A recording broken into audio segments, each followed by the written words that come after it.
जनता दरबार में आपका फिर एक बार स्वागत है।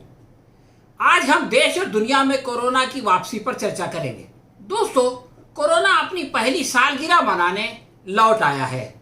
वैसे तो कोरोना का जन्म चीन के अंदर दिसंबर 2019 में हो गया था, मगर भारत ने इसे स्वीकार नहीं किया, इसलिए कि हमें दिल्ली का चुनाव जीतना था, ट्रंप को नमस्ते कहना था और मध्य प्रदेश में सरकार गिरानी थी। इन अहम कामों से फ्री होने के बाद पिछले साल इसी हफ्ते प्रधानमंत्री ने जनता कर्फ्यू की घोषणा की और 21 दिन के अंदर कोरोना को मार भगाने का दावा किया। प्रधानमंत्री अपने दूसरे वादों की तरह ये वचन भी नहीं निभा सके, इसलिए वो खुद और देश की जनता इस विषय पर गंभीर नहीं थी।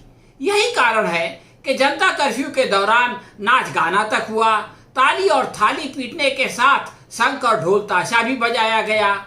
इसके बाद दिया बत्ती जलाई गई, लेकिन कोरोना भारत की जनता की भांति मूर्ख नहीं था कि इन खेल तमाशों से बहल जाता। मोदी जी के भाषणों का उस पर कोई प्रभाव नहीं पड़ा। आखिर तंग आकर प्रधान जी उसको भूल भाल कर बिहार चुनाव में व्यस्त हो गए। अब भी वो बंगाल के चुनाव में व्यस्त हैं, लेकिन देश में कोरोना के नए मरीजों का आंकड़ा लगातार बढ़ने लगा है। इसीलिए उन्होंने मुख्यमंत्रियों के साथ एक बैठक भी की। 5 दिसंबर के बाद यानी 101 दिन में ये सबसे ज्यादा तादाद है जो अभी कल सामने आई है। 5 दिसंबर को 36,010 केस आए थे। इसके बाद इनमें गिरावट आती गई। बुधवार को 35,838 लोग पॉजिटिव पाए गए, 17,793 ठीक हुए और 171 की मौत हो गई। कुल एक्टिव केसेस का आंकड़ा 2,49,197 तक पहुंच गया है। कोविड इंडिया ORG के अनुसार देश में अब तक कुल 1,14,74,302 लोग इस महामारी की चपेट में आ चुके हैं। 1,10,61,170 ठीक हो चुके हैं, जबकि 1,59,250 लोगों की मौत हो चुकी है। इस टेबल में अगर आप देखें तो प्रतीत होगा कि भारत के तमाम राज्यों में महाराष्ट्र सबसे ऊपर है। यानी अगर आप संक्रमित लोगों की संख्या देखें तो उसमें भी वो 23,70,000 पर है, और अगर मरने वालों की संख्या देखें तो उसमें भी 53,000 केवल महाराष्ट्र में हुए हैं। यानी पूरे भारत में जितने लोग इस महामारी से मारे गए उसमें 1/3 केवल महाराष्ट्र के हैं, और अभी दूसरी लहर में भी जो 171 लोग मरे हैं उसमें 84 महाराष्ट्र के हैं। इससे ये बात पता चलता है कि महाराष्ट्र की परिस्थिति काफी गंभीर है। पिछले 7 दिनों में यानी 11 मार्च से लेकर 17 मार्च तक अगर हम देश और महाराष्ट्र की तुलना करें तो हमें पता चलता है कि 11 मार्च को 23,000 से ज्यादा लोग पूरे देश में इससे संक्रमित हुए, और उसमें महाराष्ट्र के अंदर 14,000 थे, यानी 61% से कुछ ज्यादा। इसके बाद 12 को परिस्थिति और बिगड़ी और ये संख्या 24,000 से ज्यादा हो गई। महाराष्ट्र में भी 13 से बढ़कर 15,000 से ज्यादा हो गए। 13 तारीख को ये संख्या और बढ़ी और देश भर में 25,000 से ज्यादा लोग संक्रमित हो गए। महाराष्ट्र में थोड़ी सी घटी, यानी 15,800 से 15,600 पर आ गई।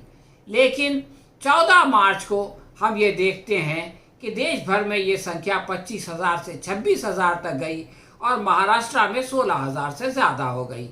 15 मार्च को इसमें थोड़ी सी कमी आई, यानी 26,000 से 24,000 से कुछ ज़्यादा लोग भारत में इससे संक्रमित हुए, और महाराष्ट्र में भी 16,000 से घटकर ये संख्या 15,000 पर आ गई।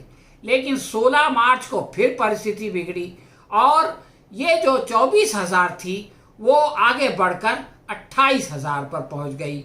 महाराष्ट्र में जो 15,000 से कुछ ज़्यादा थे वो 17,000 से ज़्यादा हो गए, और कल यानी 17 मार्च को आप ये देखें कि संक्रमित लोगों की संख्या 28,000 से 35,000 पर चली गई, यानी 7,000 लोग इसमें बढ़े।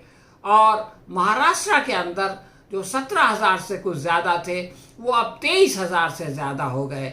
यानी यहाँ भी आप देखते हैं कि 5,000 लोग जो है वो संक्रमित हुए, केवल एक दिन में जो है उनकी तादाद बढ़ी।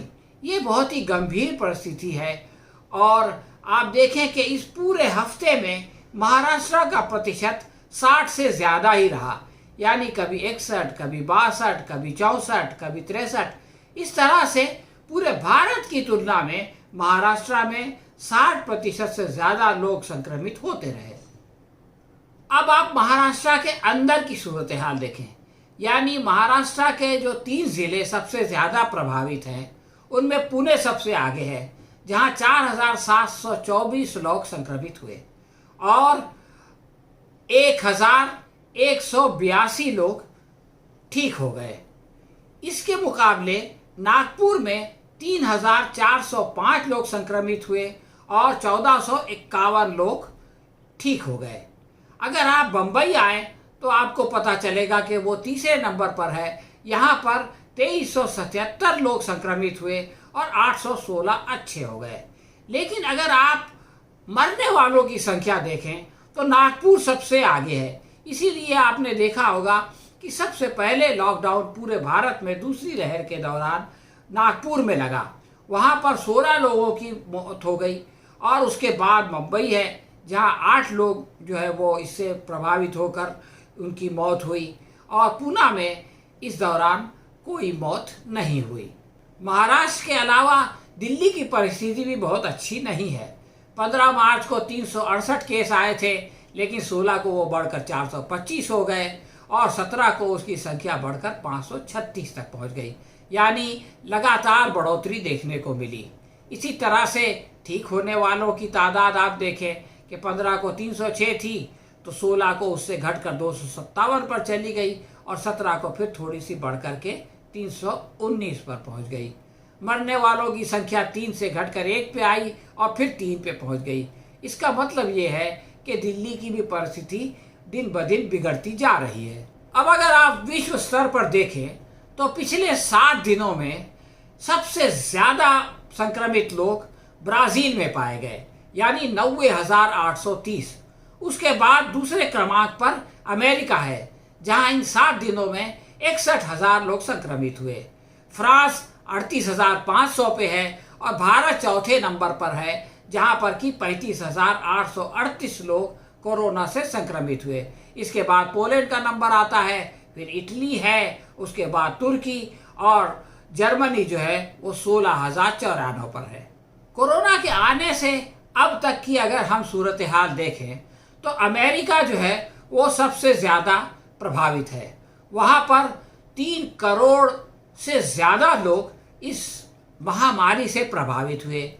2 करोड़ और 24 लाख ठीक हो गए और 5,50,000 लोग अमेरिका में इस बीमारी से मारे गए। ब्राज़ील दूसरे नंबर पर आता है, जहां संक्रमित लोगों की संख्या 1 करोड़ 17 लाख है, अच्छे होने वाले 1 करोड़ 2 लाख हैं और मरने वालों की संख्या 2,85,000 है। इसके बाद तीसरे नंबर पर भारत आता है। भारत में संक्रमित लोगों की संख्या 1 करोड़ 14 लाख है, यानी ब्राज़ील में और भारत में कोई बड़ा फर्क नहीं है। अच्छे होने वालों की संख्या 1 करोड़ 10 लाख है और मरने वालों की संख्या, जैसा कि मैंने पहले आपको बताया था, 1,59,000 है। भारत के बाद रूस का नंबर आता है जो बहुत नीचे है, यानी वहाँ पर संक्रमित केवल 44,18,000 हैं, अच्छे होने वाले 40,24,000 हैं और मरने वालों की तादाद 93,036 है, जो संक्रमित लोगों की तुलना में बहुत ज़्यादा है। दुनिया भर में फिलहाल कुल मरीजों की संख्या 12 करोड़ 18 लाख से ज़्यादा है। बीते 24 घंटे में 5,25,000 नए संक्रमित मिले हैं। 9,000 से ज़्यादा मरीजों की मौत हुई है। अब तक 9 करोड़ 81 लाख से ज़्यादा लोग कोरोना से संक्रमित होने के बाद ठीक हुए हैं और 26,91,000 से ज़्यादा लोगों ने अपनी जान गंवाई है। ये विश्व स्तर के नंबर्स हैं जो मैंने आपको बताए।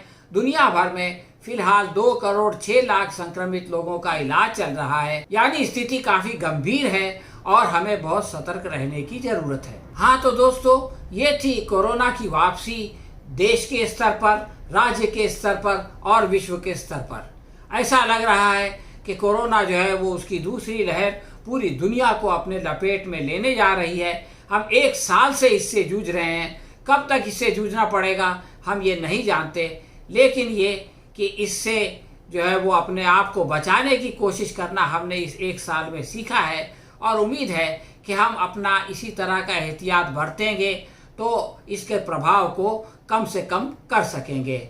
मैं आप सब लोगों के स्वास्थ्य के लिए शुभेच्छा प्रकट करता हूं और आप लोगों से अनुमति चाहता हूं। हम बहुत जल्द किसी नए विषय के साथ आपसे फिर मिलेंगे। तब तक के लिए आज्ञा दीजिए, और अगर ये वीडियो आपको पसंद आई हो तो इसे लाइक और शेयर कीजिए। धन्यवाद।